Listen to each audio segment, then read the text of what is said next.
Bismillahirrahmanirrahim. Assalamualaikum warahmatullahi wabarakatuh. Alhamdulillahi rabbil alamin. Nahmaduhu wa nasta'inuhu wa nastaghfiruh. Wa na'udzu billahi min syururi anfusina wa sayyiati a'malina. May yahdihillah fahuwal muhtadi wa may yudlilhu falan tajida lahu waliyyan mursyida. Asyhadu an la ilaha illallah wahdah la syarikalah wa asyhadu anna Muhammadan abduhu wa rasuluh alladzi la nabiyya wa la rasula ba'dah. Hadirin ikhwatu iman, jemaah Majelis Tafsir Illiyin yang mudah-mudahan senantiasa mendapatkan ridho dan ampunan Allah Subhanahu wa taala.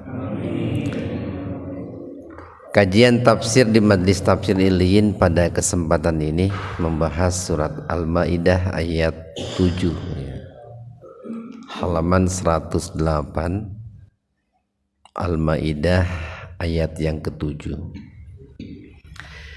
Jika dalam ayat-ayat sebelumnya Allah Subhanahu wa taala telah memberikan berbagai macam kenikmatan kepada kita, baik itu nikmat yang sifatnya duniawi ataupun nikmat yang sifatnya ukhrawi ya.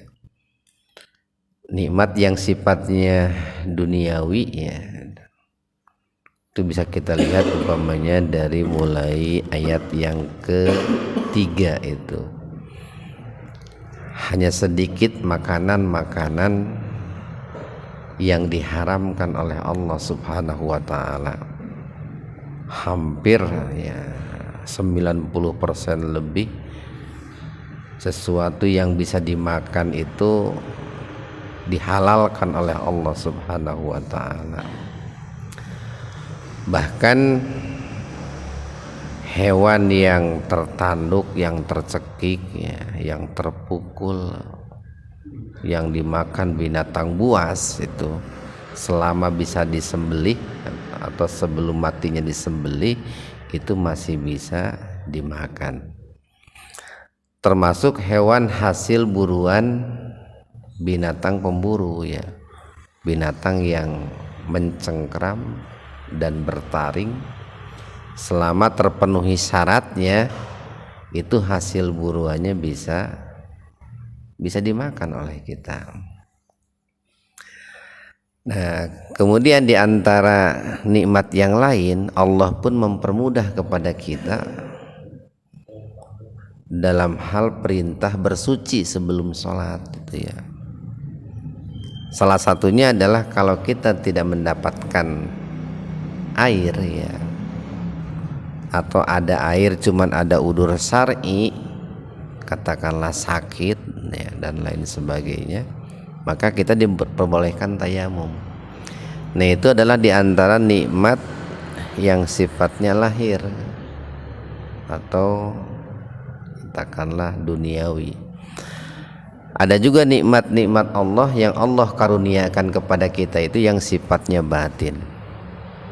Salah satunya adalah dengan disempurnakannya dinul Islam ini untuk kita nih. Disempurnakannya dinul Islam ini untuk kita. Ini bisa kita lihat umpamanya di dalam awal-awal ayat itu, al-yauma akmaltu lakum dinakum wa atmamtu alaikum nikmati wa raditu lakumul islam madina. Nah, itu nikmat yang sifatnya ukhrawi. Nah, kemudian di ayat yang ketujuh ini Allah Subhanahu wa taala berfirman, wadhkuru, nah, dan ingatlah oleh kalian. Ini merupakan fi'il amr, Pak. Satu bentuk kata kerja yang sifatnya perintah gitu. Perintah untuk mengingat gitu. paling tidak ada dua alasan kenapa kita diperintahkan zikir kepada Allah. Pertama, kita diperintahkan zikir itu manakala kita lupa. Kita lupa maka diperintahkan zikir ya, diperintahkan ingat. Kemudian yang kedua, zikir itu manakala kita ingat. Ketika kita ingat, kita pun diperintahkan zikir. Jadi baik lupa ataupun ingat, kita diperintahkan untuk berzikir kepada Allah Subhanahu wa taala. Nah, apa yang mesti diingat?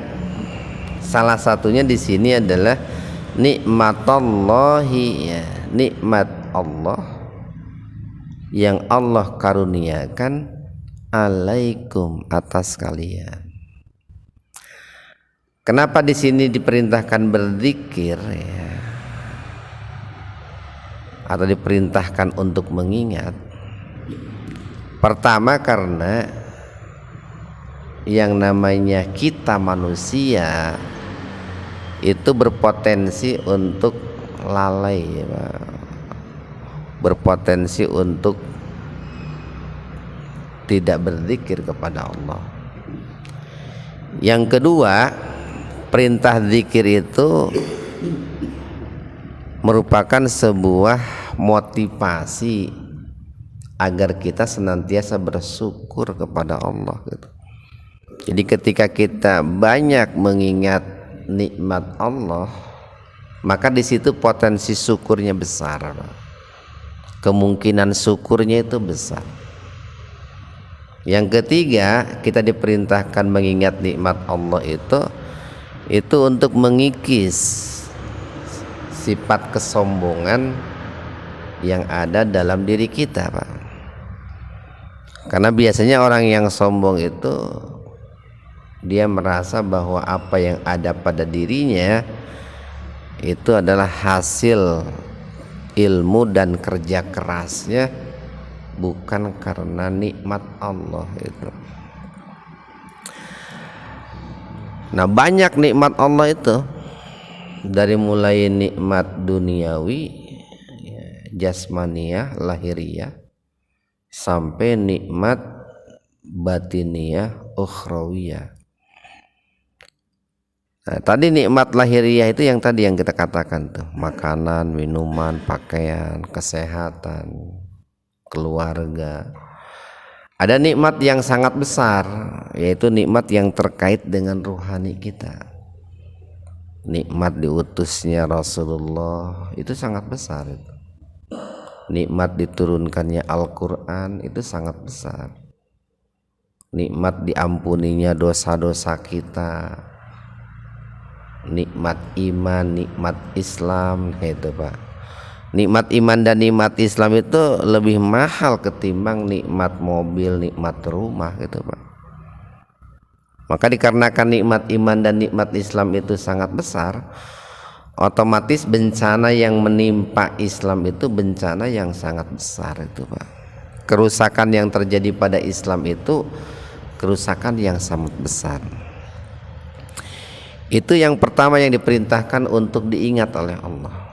Kemudian yang kedua, wa dan itu misaqahu, dan perjanjiannya, misaknya. Al-misak itu adalah al-wa'du al-kabir, yaitu perjanjian yang sangat besar. Kalau di ayat lain ada kalimat itu misakon golido, nah itu, Pak. Dan perjanjiannya alladzi yang wathaqakum, Allah janjikan atau Allah ikat dengan kalian, bihi, dengan perjanjian itu. Id, ketika kultum. Nah, kultum itu gabungan dari kola plus angtum itu. Ketika kalian mengatakan sami'na, kami mendengar, wa ata'na, dan kami mentaati. Di sini ulama mengatakan begini. Ada yang mengatakan bahwa semua kita anak Adam, Bani Adam, itu telah mengikat janji dengan Allah, telah punya misak ya.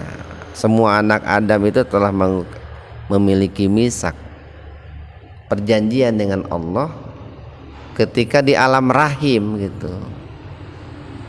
Walaupun pada saat itu kita tidak melihat, tidak mendengar, tidak merasa, tapi dengan adanya pemberitahuan dari Allah dalam Al-Quran bahwa kita itu telah mengikat janji dengan Allah, maka kita harus mengimani dan meyakini bahwa kita itu sudah membuat perjanjian dengan Allah karena diberitakan oleh Allah dalam Al-Quran. Itu kalau dalam surat apa tuh yang populer ayatnya itu, alastu birabbikum qalu bala sahidna. Al-A'raf ya, ayat berapa Pak Yan? Al-A'raf ayat 172. Jadi ketika Allah mengutus malaikat, lalu malaikat itu bertanya kepada kita semua di alam rahim, alastu birabbikum, nah bukankah aku ini Rob kalian? Qalu, nah kita itu ngomong pada saat itu di alam rahim, bala syahidna, iya kami mengakui bahwa engkau itu adalah Rob kami, engkau itu pencipta kami, engkau itu pemelihara kami, engkau itu pemberi rizki kepada kami, engkau itu pengatur hidup kami. Jadi kalau dalam ayat tadi itu Al-A'raf 172 bahasanya itu qalu bala syahidna. Kalau di sini redaksinya sami'na wa ata'na. Itu mirip sebetulnya Pak.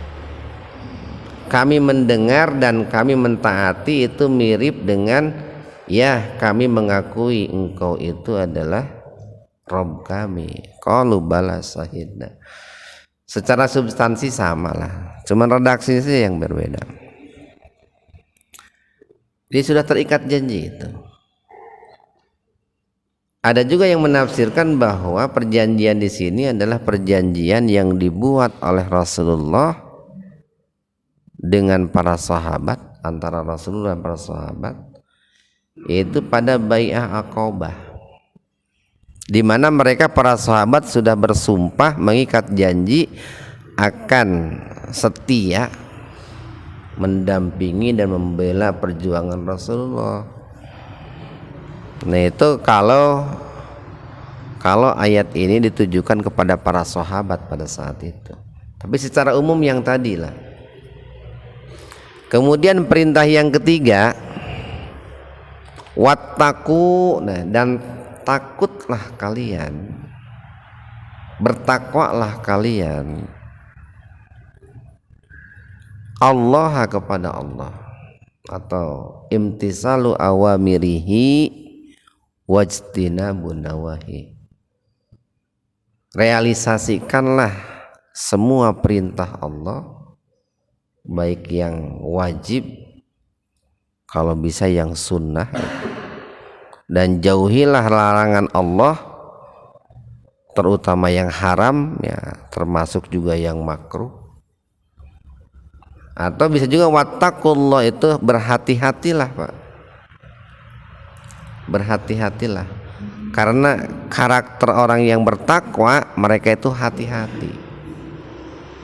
Hati-hati dalam berpikir, hati-hati dalam berucap gitu, hati-hati dalam bersikap, hati-hati dalam bertindak, hati-hati dalam mengambil keputusan. Dalam arti hati-hati itu begini, ini Allah itu ridho apa enggak gitu ta, dengan ucapan saya itu. Ini Allah itu ridho enggak dengan tindakan saya ini gitu. Ini Allah itu ridho enggak dengan keputusan saya ini. Itu kan karakter orang yang bertakwa. Bahkan di sini ada semacam ancaman nih, inna sesungguhnya Allah alimun, maha mengetahui, bidzatis sudur, bi dengan dati yang dimiliki atau yang tersimpan, as-sudur di dalam dada itu. Nah ini sebuah peringatan Pak. Jadi jangankan ucapan yang keluar dari lisan kita, tindakan yang dilakukan oleh anggota badan kita, apa yang tersembunyi saja dalam hati dan benak kita itu diketahui oleh Allah yang maha mengetahui.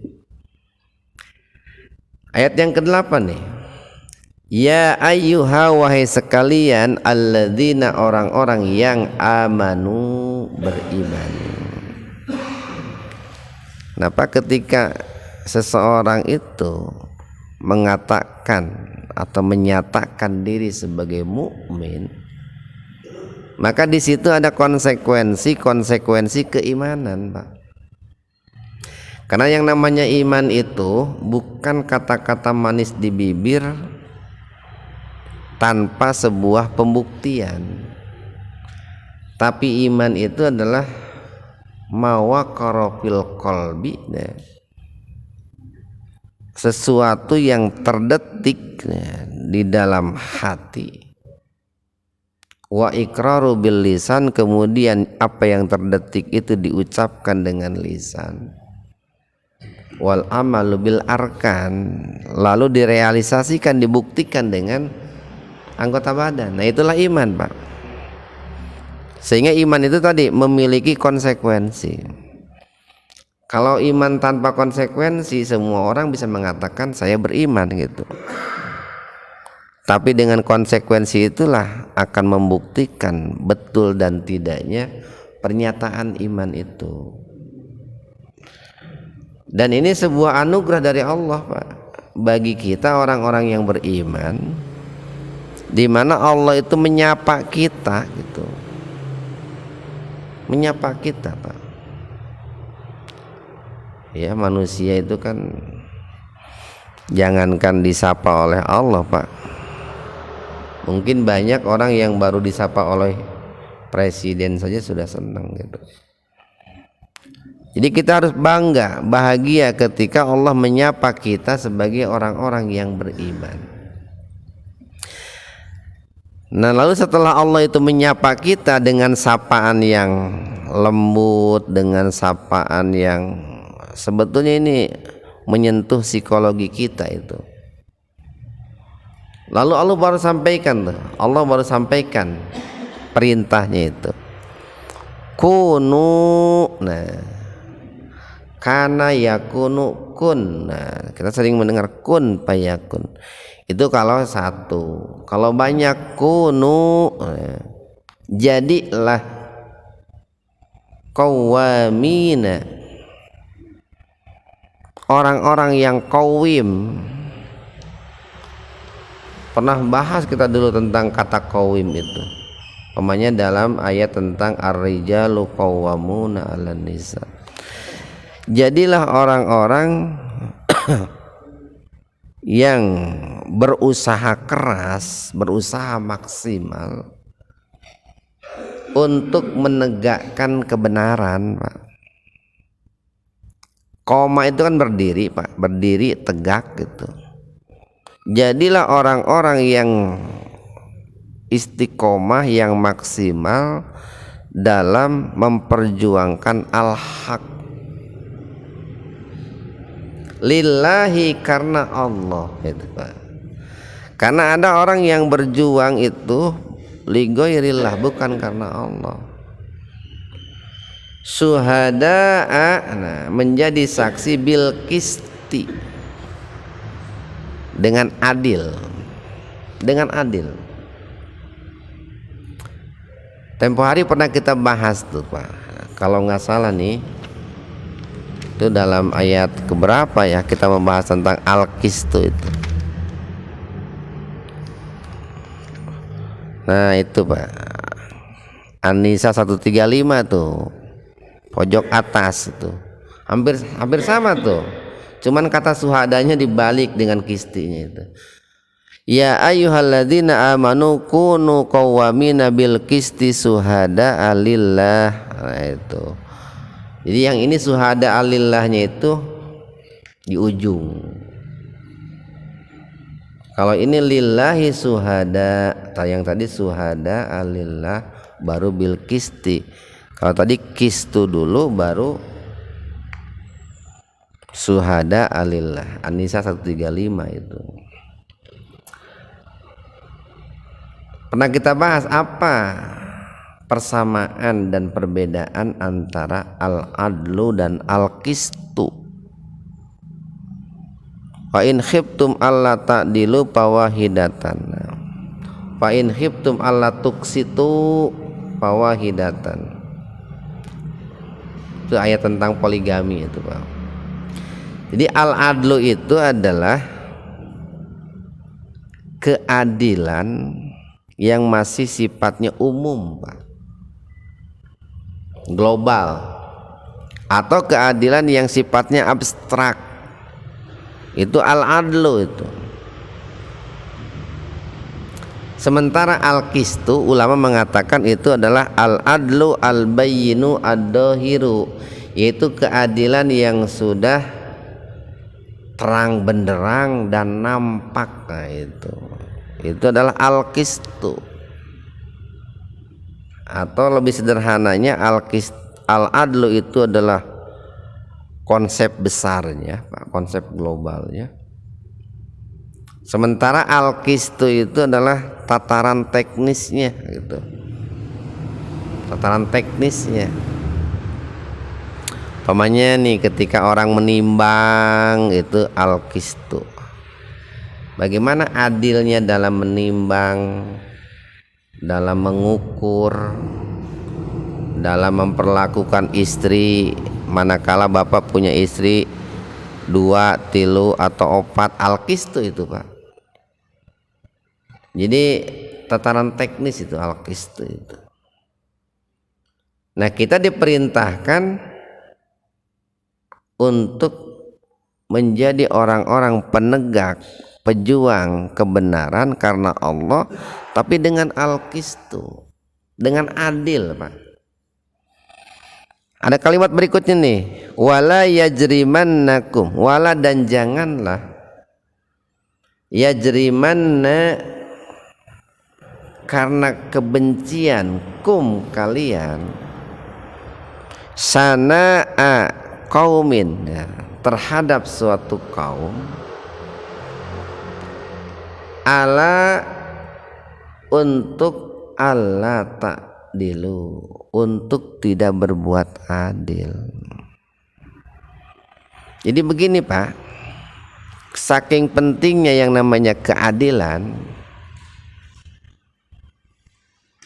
jangankan kepada sesama muslim, sesama mukmin, jangankan kepada karib kerabat, kepada orang lain saja, katakanlah kepada orang kafir, Pak, itu tetap keadilan itu harus ditegakkan itu, Pak. Keadilan harus ditegakkan. Jadi kalau seandainya nih terjadi masalah antara seorang muslim dengan orang kafir, seorang penegak hukum, katakanlah dia seorang muslim, kalau penegak hukumnya muslim, lalu si A itu muslim, si B itu kafir, kalau si A itu salah, sekalipun dia seorang muslim, ya dihukumi salah, Pak.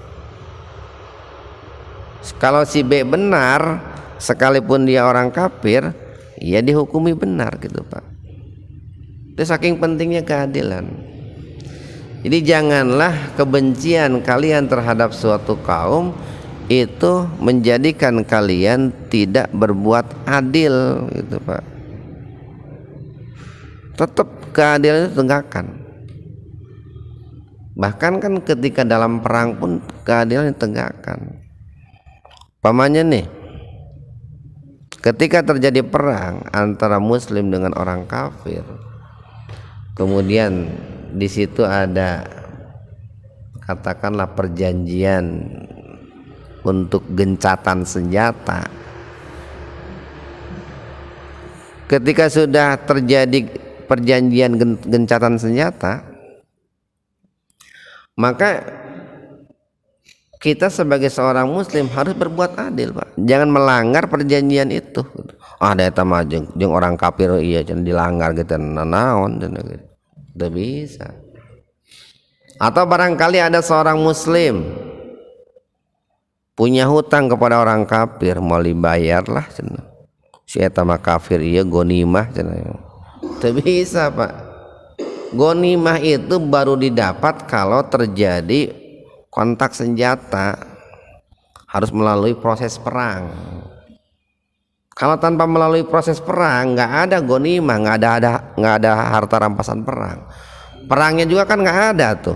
Bagaimana ada harta rampasan perang? Itu suka ada di masyarakat itu pemahaman, lamun nganjuk motor baik cenah kafir ya mau dibayar cenah. Tidak berbuat adil kalau begitu. Itu curang itu namanya. Khianat. Makanya diingatkan oleh Allah, janganlah kebencian kalian terhadap suatu kaum itu kalian berlaku tidak adil. Apalagi kalau kebenciannya itu terhadap sesama muslim, pamanya beda ormas Islam gitu, keheul gitu, lamun gitunya kudu mantong teuing lah biasa we gitu eta beda fikih gitu. Jangan sampai karena kebencian kepada ormas lain lalu kita tidak berbuat adil. Nah itu, Pak. Jadi keadilan itu lebih penting, Pak, ketimbang persoalan furu'iyah gitu. Ketimbang mempertahankan hal-hal yang sifatnya khilafiyah. Keadilan itu lebih mahal. Menegakkan keadilan itu wajib. Persoalan khilafiyah atau furu'iyah itu kan fleksibel, Pak. Fleksibel. Dalam arti fleksibel itu bisa dua-duanya benar, bisa dua-duanya salah. Karena namanya juga ijtihad itu. Ijtihad. Itu cara membangun ukhuwah Islamiyah itu begitu, Pak. Salah satu langkahnya itu. Diperintahkan oleh Allah nih, i'dilu, nah berlaku adillah kalian gitu. Huwa karena keadilan itu aqrabu, lebih dekat lit taqwa, terhadap ketakwaan. Berarti kebalikannya, kezaliman itu lebih dekat kepada kekufuran. Kezaliman itu jauh dari ketakwaan. Ini kalau kita lihat nih asbabun nuzul ayat ini. Dulu ada seseorang gitu ya. Ada seorang ayah itu, Pak, yang berkata kepada anaknya, saya tidak akan memberikan warisan kepadamu sebelum disaksikan oleh Rasulullah sallallahu alaihi wasallam itu. Nah kemudian si anak ini datang nih. Ada seorang ibu yang berkata, saya tidak akan memberikan warisan kepadamu sebelum disaksikan oleh Rasulullah. Kemudian si anak itu ngadu kepada Rasulullah. Lalu Rasulullah pun datang gitu. Kemudian Rasul bertanya, apakah kamu sudah memberikan warisan kepada anak yang lain? Sudah. Tapi kenapa kepada anak ini kok belum gitu? Nah ternyata yang namanya orang tua kan kadang sok aya anak tenu dipikanya aya dipika keheul gitu, Pak. Nah keheulna ka hiji budak, Pak. Pamana budak teh nu ieu mah kacing calang gitu tah. Baongna teu katulungan gitu, Pak. Badirna teu katulungan gitu. ngalawan atau ketulungan. Nah ketika pembagian waris tetap harus adil itu Pak. Lamun cek bahasa Sunda mah goreng-goreng gen papan jati cenah. Tetap yang namanya warisan mah kudu adil gitu. Sekalipun eta teh budak teh baong gitu. Kecuali kalau dia keluar dari Islam maka hak warisnya terputus Pak. Pokoknya dia itu keluar dari Islam masuk agama lain, ya sudah jangan diberi warisan karena sudah berbeda agama Pak. Orang tua yang muslim tidak boleh memberikan harta waris kepada anaknya kalau dia bukan muslim lagi gitu, terputus. Nah maka oleh Rasulullah itu diingatkan, turunlah ayat ini nih, i'dilu huwa aqrabu littaqwa, berbuat adillah karena keadilan itu lebih dekat terhadap ketakwaan. Cuman tentu nih Pak, bicara adil itu tergantung konteksnya. Pengertian adil itu tergantung konteksnya. Jadi tidak bisa adil itu didefinisikan secara general sama, tidak bisa. Pertama, adil itu bisa bermakna al-musawah. Al-musawah itu sama itu Pak. Pamannya nih, setiap warga negara punya hak yang sama dalam pendidikan, dalam kesejahteraan, di mata hukum. Itu al-musawah tuh. Adil di situ artinya al-musawah, sama. Yang kedua, keadilan itu bisa bermakna keseimbangan. Nah, itu Pak. Keseimbangan. Pamannya nih, kita menyeimbangkan dalam memposisikan atau memperlakukan jasmani dan rohani, atau kita menyeimbangkan dalam memposisikan atau dalam menyikapi kepentingan duniawi dan kepentingan ukhrawi. Itu kalau adil dalam arti keseimbangan. Dan tidak mesti 50-50 Pak. Kenapa? Kan perintahnya juga utamakan akhirat baru dunia kan gitu. Cari akhirat, jangan lupakan dunia. Nah itulah adil itu Pak. Jadi ketika orang mengutamakan akhirat, mengejar akhirat dan tidak melupakan dunia, itu adil. Berarti kan di situ perlakuannya beda.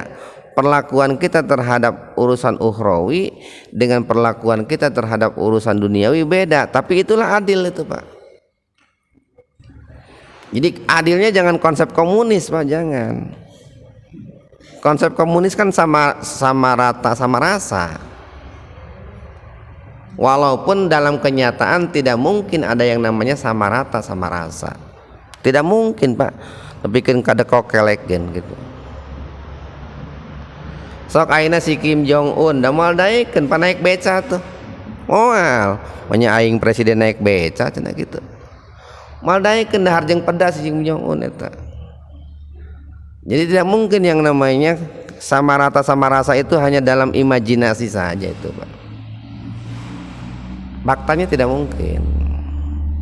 Cuman kan banyak orang yang berpikiran pendek tertipu dengan jargon sama rasa itu, padahal dalam faktanya tidak pernah ada dalam dunia itu. Kemudian bisa juga al-adlu itu adalah nih yang paling populer, definisi adil itu adalah wad'usai fi mahalihi, meletakkan sesuatu pada tempatnya atau meletakkan sesuatu sesuai dengan proporsinya. Itu al-adlu, keadilan. Bagaimana contohnya nih, laki-laki dapat harta warisan 2 bagian sesuai proporsinya, itu sesuai porsi. Kemudian perempuan dapat separuh dari laki-laki, itu sesuai porsi. Itu adil itu ta. Adil itu ta. Jadi tidak mesti adil itu 50-50. Kenapa kalau laki-laki dapat 2 bagian? Ya kan laki-laki itu punya tanggung jawab, Pak. Wajib memberikan nafkah. Ketika tidak memberikan nafkah, dia berdosa kan gitu. Nah, cuman tentu untuk menegakkan keadilan itu perlu ada langkah-langkah, perlu ada upaya nyata yang ditempuh untuk bisa menegakkan keadilan. Kalau langkah-langkahnya nggak ditempuh susah, hanya angan-angan saja itu. Ini kalau kita mengutip umpamanya pendapat Al-Imam Al-Ghazali, di antara cara untuk menegakkan keadilan itu, pertama orang itu harus tahu manfaat dan mazharat. Kalau orang tidak tahu manfaat dan tidak tahu madarat, itu tidak akan bisa menegakkan keadilan. Sekarang nih, orang tua tidak tahu madaratnya pisau, lalu budak letik bayi diberi pisau, celaka tuh Pak, celaka. Maka orang tua itu tidak berbuat adil itu.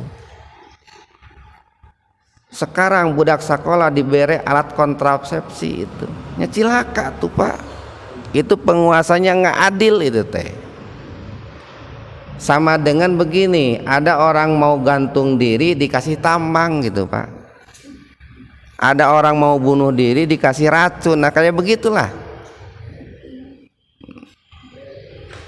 Yang kedua, untuk bisa menegakkan keadilan itu, ini menurut Imam Al-Ghazali ini, harus rindu terhadap nasihat-nasihat ulama, Pak. Ayeuna lamun ka ulama nawai teresep nyarek rindu kumaha. Rindu terhadap nasihat-nasihat ulama. Karena kan konsep keadilan itu Pak, keadilan itu begini. Keadilan itu adalah keinginan Tuhan, kehendak Tuhan yang kemudian diwujudkan dalam syariat. Nah, itu keadilan.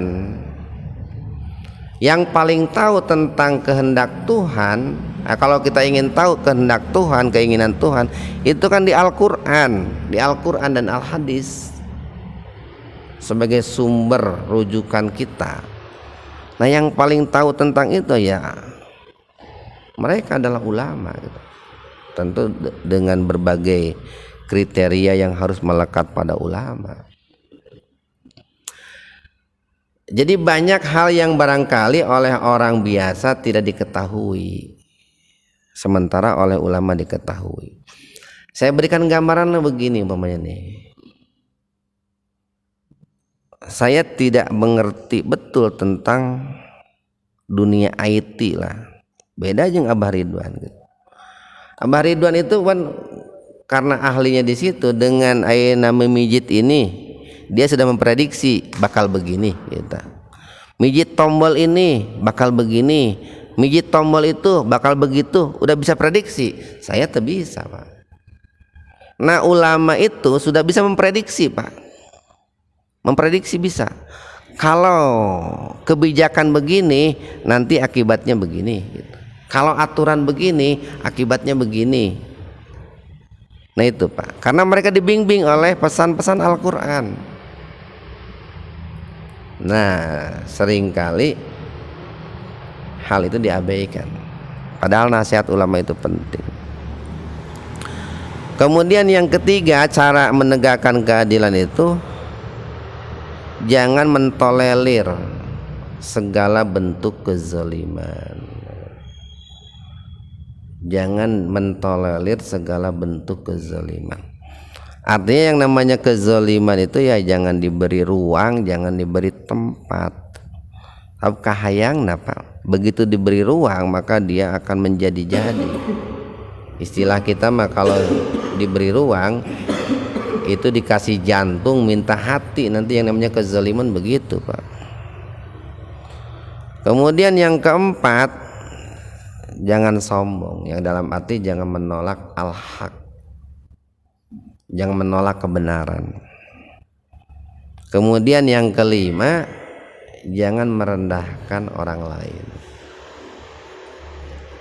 tentu orang yang tidak boleh direndahkan, kan gitu Pak nih. Ini kunci nih Pak nih, atau catatan penting lah. Jangan merendahkan orang lain yang memang tidak boleh direndahkan. Mau ayah Pak menyebutkan gitu tak? Kenapa? Karena memang ada batasan yang menjadikan seseorang itu boleh bahkan harus direndahkan. Aina Fir'aun kan tidak perlu dimuliakan atuh Pak, kudu direndahkan gitu. Jadi jangan merendahkan orang lain yang tidak pantas direndahkan. Kalimat apa? Yang keenam, untuk bisa menegakkan keadilan itu harus hidup sederhana Pak. Sederhana. Tidak mungkin orang yang hidup bermewah-mewahan, hidup glamor itu akan berbuat adil. Kenapa? Karena untuk hidup mewah itu kan perlu modal. Untuk mendapatkan modal itu kan banyak berbagai cara harus dilakukan Pak. Jadi rasanya sulit orang yang hidup glamor, hedonis bisa berbuat adil, susah. Kemudian yang ketujuh harus berempati. Berempati. Yang kedelapan, untuk bisa menegakkan keadilan itu adalah membahagiakan orang lain sesuai dengan aturan agama. Kan kadang ada orang yang ingin membahagiakan orang lain tapi dengan menabrak aturan agama. Yang kesembilan, jangan meraih simpati dengan menjual agama. Nah itu Pak, seringkali orang itu dalam rangka meraih simpati menggadaikan akidah, menggadaikan prinsip. Orang seperti itu tidak akan pernah bisa berbuat adil Pak. Ya dari awal saja agamanya sudah digadaikan, komo lamun geus jadi atuh Pak, kan gitu.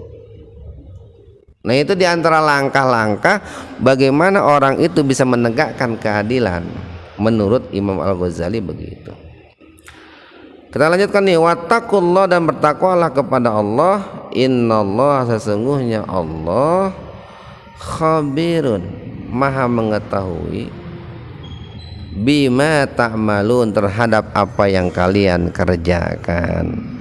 Nah ini yang tadi Pak, ayat yang ketujuh, innallaha alimum bidzatis sudur. Alim itu Pak ya, Allah memperkenalkan dirinya, saya ini alim gitu. Di ayat ini Allah memperkenalkan dirinya, saya ini khabir. Artinya baik yang nampak ataupun yang tersembunyi semuanya diketahui oleh Allah Subhanahu wa taala. Satu ayat lagi, wa'adallahu, Allah menjanjikan, alladzina, orang-orang yang amanu, beriman, wa amilus sholihat, dan beramal soleh. Bagaimana bentuk keimanan dan realisasi amal solehnya? Yang paling sederhana Pak, kalau dikaitkan dengan ayat sebelumnya, orang-orang yang beriman dan beramal soleh itu adalah orang-orang yang berbuat adil. Nah, itu Pak.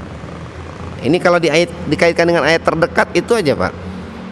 Jadi ketika orang itu menegakkan keadilan, maka dia itu sedang beramal soleh. Maka Allah menjanjikan bagi mereka itu maghfiratun, maghfirah, ampunan, wa ajrun adim, dan uzroh, imbalan yang sangat besar.